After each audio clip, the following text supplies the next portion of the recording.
This episode of the Media Leader podcast was edited by our production partner Trisonic. For a full range of audio, media buying, and creative services, including podcast production, check out trisonic.co.uk. What if you would be able to really digitize and better monetize traditional linear TV? Welcome to the Media Leader podcast. I'm Jack Benjamin. Something big is going on in Austria. Last year, Austrian broadcasters and media buyers launched an upgraded linear TV audience measurement system and adopted a whole new currency. Today, Austrian advertisers can access real-time audience data on linear TV. Not addressable, not streaming, not programmatic. But for the purpose of advertising, linear is now acting a lot more like those channels. I wanted to learn more. So last month, I sat down with Sebastian Hinterstoisser, the CEO of TV Insight and the developer behind the project when it was commissioned by, of all companies, Red Bull, as well as Tom Peruzzi, board member of the project's adtech partner, Virtual Minds. We talked about why the time was right for a new linear measurement solution, the technological developments that enabled it, the collaboration required to adopt a new TV currency, the initial implications of the initiative, and whether the tech might come to more markets in the near future. This is our conversation. I hope you enjoy. Tom and Sebastian, welcome to the show. Thank you for joining me all the way from Austria and Germany, or where are you guys exactly? I'm Austrian, and normally I would say you hear that, but currently we talk English. But the company I'm representing, Virtual Minds, it's a company mainly residing in Germany. The headquarters in Freiburg, having different offices spread all over the country, and we have different offices and sales locations in other countries within Europe as well. And Sebastian? I'm with TV Insight. TV Insight is currently based in Salzburg, and it's representing the new TV measurement solution for the Austrian linear TV market. Well, it's a pleasure to chat with you both. Since September of last year, Austria's TV market has had a new currency that you both have had a hand in creating. Austrian ad buyers can now access real-time audience measurement and targeting on linear TV and plan ad breaks just before they go to air, which is really quite a feat given the rest of us in the UK and in most markets around the world still rely on TV ratings that come in via overnights, etc. Sebastian, take me back to when the project first began, because you're working at Red Bull. And why is Red Bull, I guess, first of all, providing linear TV measurement solutions? I don't think most people would expect that from them. Yeah, a very good question. Also a question we got asked a lot over the last years. So this all has to do with Red Bull and the interest of Red Bull in media. As you may know, Red Bull is not just an energy drink. Red Bull has a big media branch. And to be honest, 15 years ago, more than 15 years ago, Red Bull bought the first linear TV station in Austria as a playing field and to train for a bigger plan, which was Red Bull TV. Back then was the plan to launch like a global linear and digital network. In the end, it became only a digital network. It wasn't launched in linear, old school linear TV, saying so. But truth is, that channel progressed and flourished over the last 15 years. Now, in the meantime, becoming the biggest private TV station in Austria, broadcasting all major sport rights. So Red Bull, and especially the late owner and founder of Red Bull, Mr. Mateschitz, had a big interest in media. And I started at that media channel 14 years ago. And during the time working for the media channel, there was always, I would say, an unhappiness with the data that was provided by the official measurement. And truth to be told, and you all know this in the linear TV measurement world, especially if you're a smaller channel, for smaller audiences, the people meter data is a little bit shaky. You get zero reaches. And during the time, the owner gave us the task to develop something that they really could focus programming on, like take dedicated, educated programming decision based on data. So we built a return pass data measurement. This was used by the channel for 10 plus years. And at some point, it wasn't enough anymore for the channel because channel grew. And we saw this in the return pass data measurement. And at that point, we got not just a challenge on giving them something for programming, but also, hey, how can you market this measurement? And there were two ways on how to really go out with it and sell via it. Either you introduce a second currency into the market, or you talk to the market and you together generate a new currency with the base of this return fast data. And we did the second. We approached the market, we approached the HETT, which is the Joint Industry Committee of Austria. We presented them a crazy idea of generating a new TV measurement solution that is allowing you not just to integrate a huge amount of more than 1 million connected TV sets, but also delivering, as you just said, TV data in real time. And they took our idea, they added, and this was really a great collaboration, they added their insight to it. We founded the TV Insight, which is majority owned by Red Bull, but the HETT has a stake in it. And together we worked for 4 years to make this currency fit. And as you just said, September last year, it became the currency in Austria. And that's why Red Bull is providing a linear TV measurement solution, and how TV Insight was founded out of that. And what technological developments or changes in consumer behavior in terms of maybe purchasing more connected TV sets? I mean, what enables you to create a system that allows you to track linear audiences in real time? So definitely, I mean, you as a base, you need always a people meter, existing people meter, and return pass data. And yes, the technology we needed for this is connected TV sets and set-top boxes to generate the return pass data. And as a second, you need it in Austria, as it's a mostly free TV market. We needed a standard that we could base the measurement on, which is the HBB TV standard, hybrid broadcast TV standard, which was integrated in all different TV sets and set-top boxes out there since 15 plus years. And this together, and I think the time was just the right point in time to push this forward. And from there we started it. And Tom, at what point does Virtual Minds come in?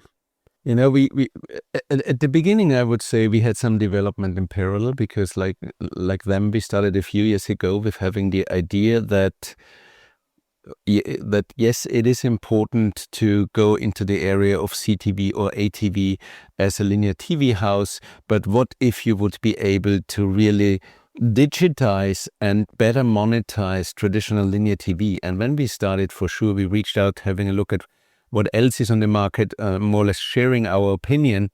And so we got in touch with Sebastian and his team at that point. And it is like it is, you know, when ideas collide and mingle, hopefully something greater comes out. And we think this is what HETT now calls TV load. It's the combination of having real-time currency and being able to make use of that digitally, and being able as a TV house to digitally make use of that currency in real time and adjust, make an ad decisioning in real time, just a few seconds before the ad pod is aired, and adjusting the ad pod appropriately. So being able or being enabled and transformed towards becoming a programmatic or classical IO driven TV house in traditional linear TV, that combination is very strong. And that's why we were really lucky meeting them and getting in touch with them, and then getting the chance together with the HETT and them working on that joint solution to really transform traditional linear TV advertisement into a digital one. And tell me, in terms of the way that the market actually interacts is through the Media Manager platform, correct? So what does that platform actually look like and entail, and how does it enable buyers and planners to buy linear audiences in real time? So the idea of the Media Manager platform, or that's the product name, is to really make ad decisioning and for digital possible on traditional linear TV, and acting as a plug and play solution, not being something which you don't have to replace anything. You don't have to run an 18 months or 2-year project in order to do so. It should be a plug and play solution, and it should make use of mechanisms the digital advertising market is used to use, something like the programmatic value chain, or something like a digital booking, And so it was always the intent that the media manager should not only be the one to enable traditional linear TV inventory to become digital and helping the TV house to transform. On the other hand side, it should become a more effective or more efficient, easier way to buy traditional linear TV via the everyday use channels via classical DSP, like our Active Agent, for example. So really getting in touch with linear TV advertisement in a different way, in different flavor, like you're used within the programmatic chain.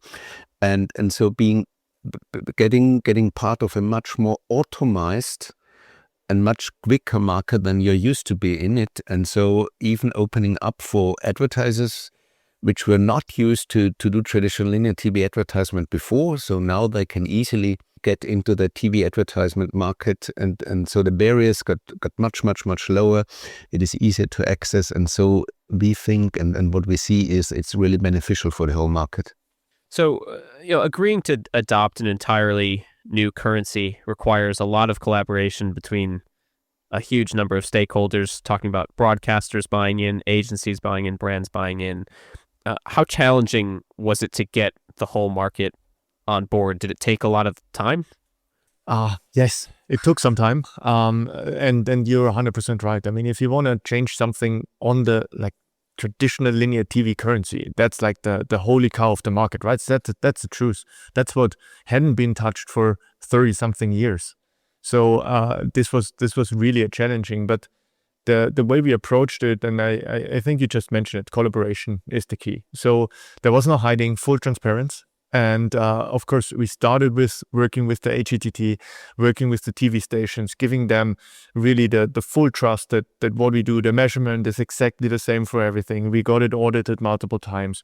Then we took them along on the process of generating the model where we combine the traditional panel and the return pass data. So they were aware of what's happening, how it's happening. They were able to not just influence it, but also explain it to a broader market if necessary. So that was the first part. And then the second part, and that was also a very crucial and difficult one, but one that every market needs to go through, is you can't just come in and say, here's the new currency, and now work with it without taking the whole value chain into account, which means all the way from planning and forecasting to then the ad delivery, the old way to sell TV advertisement and the new way, as just Tom mentioned it. So this needs to be some kind of, to be able to combine it. It can't be from one to the other day. It's the old one doesn't work anymore. The new one is now 100%. That wouldn't have worked. The same is true for the TV research. So you can't take the TV researchers that worked and all the editors and everyone that worked with TV data for multiple years. You can't take away the tools and then say, here's the new ones, and then that's what you need to work with. And then all the way the billing and reconciliation, all that kind of stuff. So what we did is, instead of ripping out the whole tool chain and saying, here's everything new, that's what you need to do, we integrated with all existing tool chains. So what we do is, the new currency is still, it's a new data set. It's a bigger data set. It's a more reliable data set. It's cool, but it's still integrated in all existing infrastructures. So you still can book a normal broadcast TV block the way you did 10 years ago. Still working. You can also integrate with the media manager and sell it based on real-time CPS. Also possible. As a TV researcher, now there are TV Insight dashboards which allow you to look at the data in real time and influence your programming in real time, like live shows and things like that, where they tell the host to talk more with guest A, less with guest B, because they see the audience disappearing, or changing the topic in a broader talk format.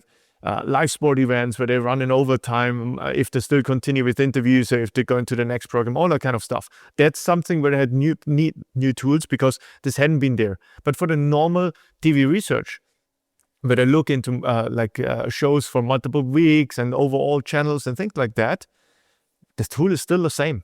It's just our data that gets fueled now, or the tool gets fueled now by our data.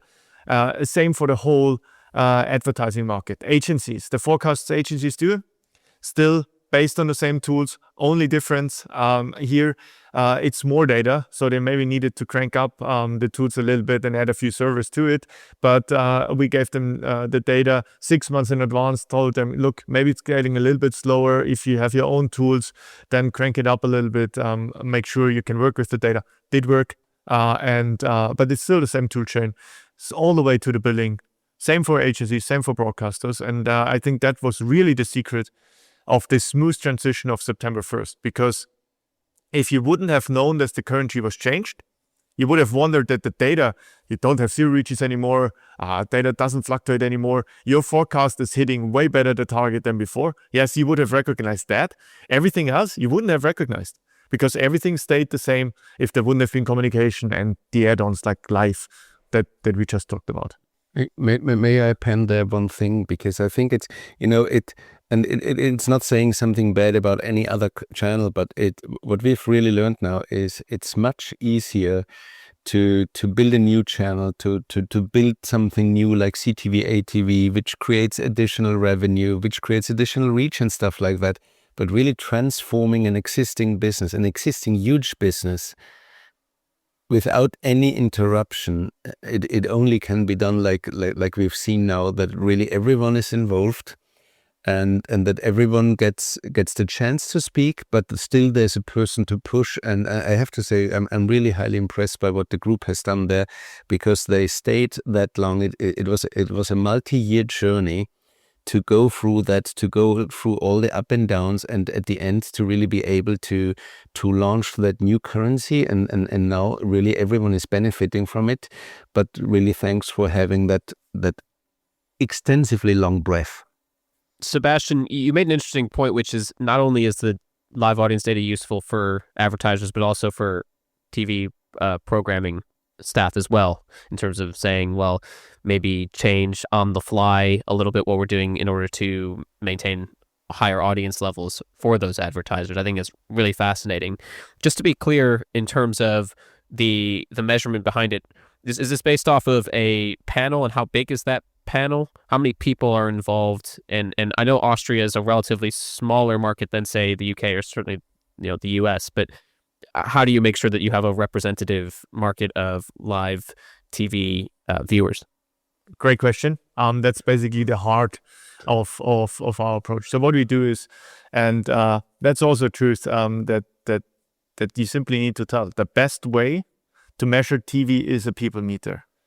Only problem is the TV meter is always too small. You need like a big TV meter with people meter with around 100,000 participants, I would say, and it's very, very expensive to build a people meter and maintain a people meter that big. So maybe minus the US, no broadcast markets can really afford such a big people meter. So what we said is basically, here's the people meter, the existing one in Austria is 3,200 participants, providing you fully representative data for the total market. And if you look at that data for an average of a month, multiple months, will give you a very, very good and true indication to how the broadcast market and the split between channels and all the kind of KPIs that you can measure with it, how this looks into the market. And next to this, you have this, as I mentioned before, more than 1 million connected TV sets.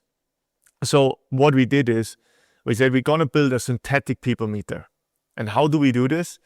We'll go into the existing people meter, and for every device, for every household, for every participant, we find the twins that behave exactly the same over a long period of time, like 3 months of training period. We look at the device level and check this device and say, okay, how is this device in the people meter, if this behaves like, just saying, watching an average 5 days of TV, 5 hours of TV a day, 30% on that channel, 20% on another channel.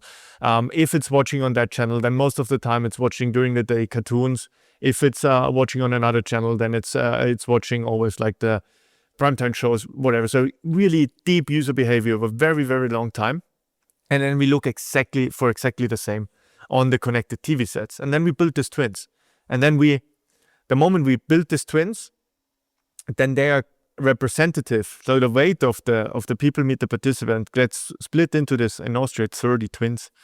And with that, we generate like this synthetic people meter now of 100,000 participants, like this goal, but not for the price of like multiple X of what the Austrian market currently pays for their 3,200 people meter, but at a fraction of this what you would pay for such a big people meter. And that's basically best of both worlds: full representativeness, the intelligence of existing people meter, and all the stability and that you get with this big data set. And of course, disconnected TV sets are real time. And there's always the question, does this really work? Because in the people meter, I have a 90-year-old lady that of course does not have a connected TV set. So she has a certain user behavior. Do I really find that in my connected TV set households? Because normally the 90-year-old lady doesn't have a connected TV set, so you shouldn't find it. Truth is, out of the 1.1 million devices, you definitely find 30 that behave exactly the same. And there is of course, the model behind it. It's very complex, but I can say you find that twins. These twins become representative for the whole market. It takes this beauty of the existing people meter and combines it with this high data set, and therefore now you have a real-time synthetic people meter of 100,000 people, and that's the beauty of our approach, which is then completely running on its own before it's recalibrated again after 3 to 6 months with the existing people meter that still kept running. You can reduce it a little bit if you want. You don't need it that big anymore. You can reduce it, save costs as a transiency committee because it doesn't need to be perfect on a daily basis anymore. But over a longer period, it still provides good data. We take it, recalibrate it again, and then it runs again for 3 to 6 months, recalibrate it again. And so that's how we generate the synthetic people meter and gain, as I said multiple times, the really the best of both worlds. So, Tom, help me understand some of the initial implications that you've seen in the market. Have we seen greater investment in linear TV because of the change in currency? With regards to other adtech providers going into competition to us, currently not that much, but we see some tendencies. So it's changing a little bit. That's the one side. So other implications we see, that for sure it takes a little bit longer. You need some positive use cases. You need to see it work because maybe I shouldn't say it like that, but let me be honest on that. In the digital world, normally if you're in display or video stuff like that, if once it happens that a digital ad isn't displayed properly, then normally you don't run into any kind of problem. In TV, it's really different. If you fail, you truly fail, and then the worst thing that can happen is that the TV house sends a black signal, and then there's regulatory topics popping up, and then there's governmental offices talking to you and stuff like that. So that's something you always have to avoid. So when you think about how do I invent such a system which makes use of the traditional digital elements and tries to connect to the digital value chain, you really have to seriously take it into account what makes TV special, and not with regards to why is it that good or stuff like that. We can talk about that later, but really what makes it special and what do you have to preserve in technology. Something like you have to be super resilient, you have to be on air all the time, you have to have fallbacks for everything. And I think that's one of the implications you get to learn quite quickly. And the second thing is, for sure, we know how we have to treat industry relations and stuff like that. That's normal in digital displays as well, that, for example, a BMW shouldn't be shown directly after an audio, stuff like that.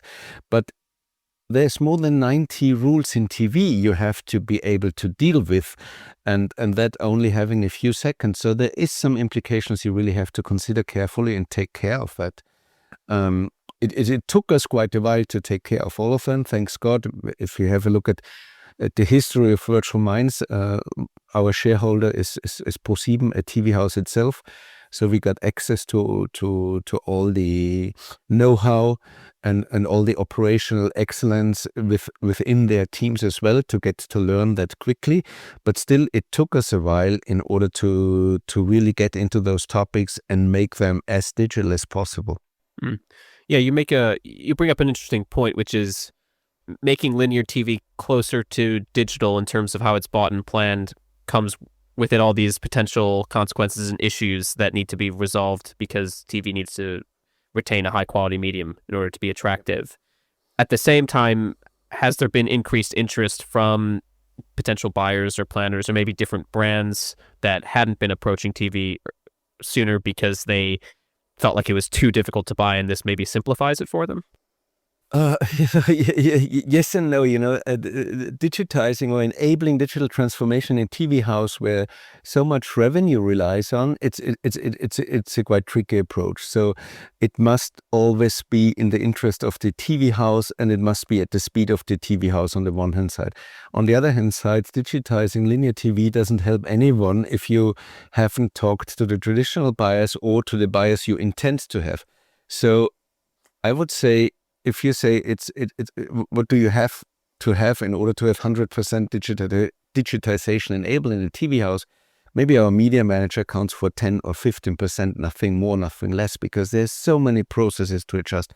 There's so many internal tooling to adjust. There's maybe a new ad product to be built, and then maybe that ad product has to be sold to maybe even different customers. Maybe you don't want to sell it to an agency like you mostly used in TV. Maybe you want to sell it more to digital advertisers or direct advertisers, and more fit into the flavor of digital. Maybe it's no longer that standard demographics. Maybe you want to go into more digital-like segmentation. Those are a lot of questions TV houses have to ask them. We have some ideas of them. We can see what other TV houses intend to do or where they're really good in. At the end, we are that piece of infrastructure enabling you. Maybe let me make a quick example here to what Tom just said, because I think it's a very interesting one. The TV mostly currently is sold by age and gender target group and breakdowns. So maybe in household lead on top. What we just learned is, even if it's exactly the same inventory, there is a lot of interest in the market to sell interest target groups. So they know it from digital.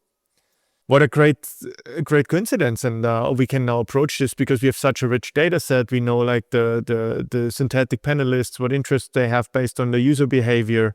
We can add the interest that we can map from the people meter. So suddenly, because of the way that you can sell TV now via the CPM model and Tom's technology with the media manager, what the Virtual Minds is providing, there's a demand for new target groups that normally hadn't been approached by the buyers. So there's a lot of like involvement. I mean, you could say now it's 6 months with the new currency. So more and more you see like this involvement into, okay, what does it change for the buying process? And then I think it's up to Tom and the TV Insight, or Virtual Minds and the TV Insight, to step up and some kind of try to keep pace with it, because then we provide these target groups and we add it to the system. Then the media manager can work with it. That's a quite cool development, and I would say we are not at the end yet. So this transformation goes on, and it's cool because it's a natural transformation. It's not a forced one. It's like an involvement of what they do, and more and more, maybe more on the digital side, but without losing the benefits of the traditionally broadcast advertisement. So it's quite cool to see how this develops. And maybe saying one more sentence, and I hope I'm allowed to not only talk about Austria, because we are live with the media manager now since 2022. And what we really see is that whenever a TV house starts to, let me say, like play around with digital advertisement and linear TV, they start quite close to what they are used to be, and then comes in something with the interest groups like Sebastian mentioned. And interestingly to say, after a certain period of time, what we've seen is that there is new customers coming in, and customers which maybe never ever have been traditional linear TV customers at all. So we this is a very interesting tendency, because the benefits of TV are known, and they were always known, and there's very good reason to go for TV advertisement, and there's a lot of scientific research on that. But if you now can make that possible for other for other advertisers as well who would love to go into that, but they couldn't neither afford it or didn't have the idea how to go forward with that for any kind of different reasons. It's becoming accessible, it's becoming easy accessible, and from one day to the other, they start making use of it. And that's very interesting to see. But what we've really learned is you have to be patient and you have to give the market the time to educate, and you have to be very stringent in the communication as an intermediary like we are, and maybe even more important as a TV house, because it's a long-term journey. Yeah, there's a couple of interesting points I think are really worth highlighting. Number one is that it's not just, as Sebastian, you said, not just real-time audience data, but you also have a lot more information about who those people are. So you can start to target different demographics as though you would be targeting people in digital environments, which I think is definitely very interesting. And then, Tom, to your point, broadcasters here in the UK have really started talking about the desire to go after felt brands, or the fat end of the long tail, medium-sized brands that are interested in TV but haven't been able to get into it. Maybe they grew up on Meta and Google products and are looking to expand their horizons a little bit as they scale. So you're seeing that the solution is starting to bring those brands into the fold a little bit more. Is that fair to say? Yeah, it makes it accessible for brands like that, and having a look at if you would say let's compare TV to large platforms. What large platforms are really good in is making offers to all those small and medium brands globally, and thinking about the millions of advertisers, for example, which Meta says are running advertisements on their platforms. And if you can make a much easier way, if you go away from the expert systems we were in for a very long time and make it as easily or comparably easily accessible as you are used from other platforms, then you become attractive to them. And you have a very strong product. You have the reach, you have all the brand safety, you have the lean back moment and stuff like that. What was missing maybe was really that easy access to that kind of inventory and that easy booking, if you would call it like that. We can bring in that, and together with Sebastian's solution, it's not only that digital flavor of traditional linear TV, together with and I think that's really the power of the collaboration between us two. If you can make it digital and you can make use of real-time data, that's a very strong promise to the market. So cross-media measurement has become a pretty big topic, especially in the UK with Project Origin, or just Origin, in fact, as it's known now, coming out of ISBA. Does this innovation have any implications for cross-media measurement? The moment you have old school linear TV available in a so-called digital dataset environment, it's way easier to combine this with then the digital datasets on the other side to provide this cross-media measurement. Of course, devil's in the detail. How do I get overarching net reaches, things like that? We're working on a solution for this in Austria right now to add on to normal digital linear TV, as we just called it. So Teletest 2.0 to get in the total video rating that allows us to do this exactly. I think before end of the year, you will hear news from that hopefully we added this and changed also the way this is approached. But talking about other markets, I think there was a lot of effort on adding the digital side and measuring and capturing the digital side. But combining them is super hard. And if you combine them, you always have a small people meter data set and it's ex post data and sorry to say that, more old school data. And then you have all the good data on the digital side, large data sets, all the positives there. So it was hard to merge. And the moment you merged it, it's also not always looking too great for linear TV. So there was a lot of hesitation there. Now we're just adding this new way on how to measure a TV like we do it in Austria with TV Insight and the Teletest 2.0. I think it's way easier to combine afterwards. Interesting. Okay. Definitely something to think about probably for all the people in the UK at Origin, as well as all the broadcasters in the country. So the currency is live in Austria. What about other markets? Sebastian, you mentioned, there's conversations with other markets going on. Where are you guys at the process in terms of expanding the currency elsewhere?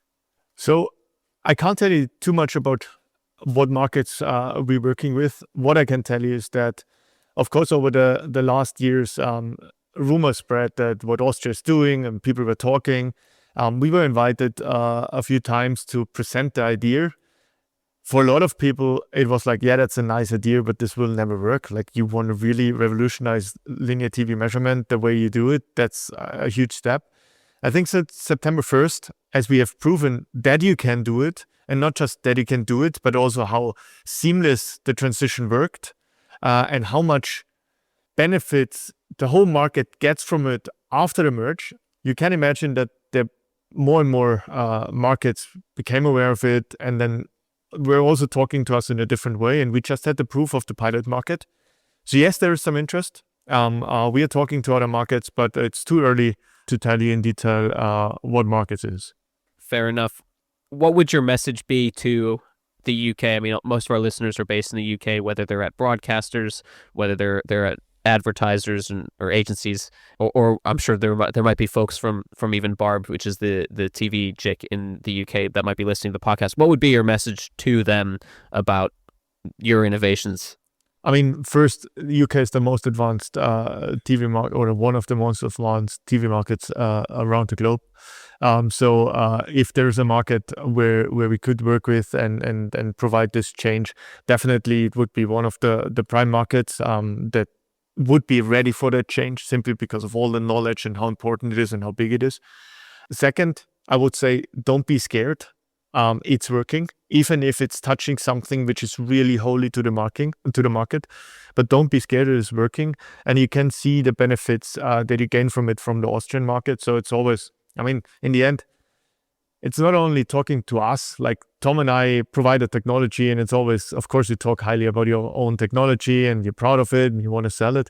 Talk to the Joint Industry Committee, talk to the buyers and the sellers in the market, get the insights. And if you really think that can help your market also for the future, then we would love to support also the UK market, what we do. Good thing is, our methodology works for every market that has return pass data.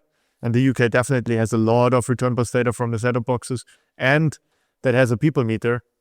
And the Barb people meter is one of the most advanced people meters. So data would be ready, and it would be a pleasure to work with the market. And Tom, I'll give you the last word. Yeah, I had the chance now thinking about that a little bit, and Sebastian said a few things on that already. But let me put another notion in it. You know, whenever we talk to European TV houses, and we do that for a very long time already, somehow every TV house knows they have to transform, and it seems like there's some kind of consensus that this must be somewhere around 27. So my message would be that really, if you want to prepare properly, there is European solutions in order to foster the European digital value stream. So really make use of it. There's a proof. There's not only MVPs. There's more and more use cases popping up where everyone can benefit from that, and not only benefiting but even strengthening the digital European landscape. I think that's a great chance combining those two. Well, I think that's a really good place to end the conversation. Sebastian and Tom, it's been a real pleasure. The work that you guys are doing is so cool and innovative, and I look forward to seeing how it progresses in the future. Thank you so much. Thank you for listening to the Media Leader podcast. Our executive producer is me, Jack Benjamin. Special thanks to our production partner, Trisonic. You can find all our episodes on the podcast platform of your choice or on our website at uk.themedialeader.com. But do please remember to subscribe to be notified of our next episode. You can also subscribe to our newsletter at The Media Leader to receive daily coverage of all the biggest news stories in media and advertising. From all of us at The Media Leader, I'm Jack Benjamin. See you next time.